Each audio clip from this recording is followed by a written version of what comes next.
খ্রিস্টান ধর্মাবলম্বীদের বিরুদ্ধে সহিংসতা বন্ধ না করার অভিযোগ তুলে নাইজেরিয়ায় দ্রুত এবং ভয়াবহ সামরিক হামলার জন্য দেশটির প্রতিরক্ষা দফতর পেন্টাগনকে প্রস্তুত থাকার নির্দেশ দিয়েছেন মার্কিন প্রেসিডেন্ট ডোনাল্ড ট্রাম্প।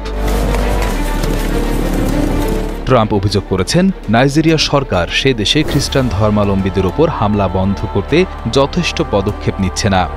তবে নাইজেরিয়া সরকার এই অভিযোগ বরাবরই অস্বীকার করে আসছে। ১ নভেম্বর শনিবার প্রেসিডেন্ট ট্রাম্প তার ব্যক্তিগত সামাজিক যোগাযোগ মাধ্যমে এই হুঁশিয়ারি দেন। তিনি বলেন, খ্রিস্টানদের ওপর হামলাকারী জঙ্গি, সন্ত্রাসী এবং যুক্তরাষ্ট্রের হামলা হলে তা হবে ভয়াবহ। তিনি আরও হুমকি দেন, এই সহিংসতা চলতে থাকলে যুক্তরাষ্ট্র অবিলম্বে নাইজেরিয়াকে দেওয়া সব ধরনের আর্থিক ও অন্যান্য সহায়তা বন্ধ করে দেবে। এর মাত্র একদিন আগে যুক্তরাষ্ট্র নাইজেরিয়াকে এমন একটি দেশের তালিকায় অন্তর্ভুক্ত করেছিল যেখানে ধর্মের কারণে মানুষের ওপর নিপীড়ন চালানো হয়। ট্রাম্পের এই হুমকির বিষয়ে নাইজেরিয়ার সরকার বা হোয়াইট হাউস থেকে তাৎক্ষণিকভাবে কোনো প্রতিক্রিয়া জানানো হয়নি।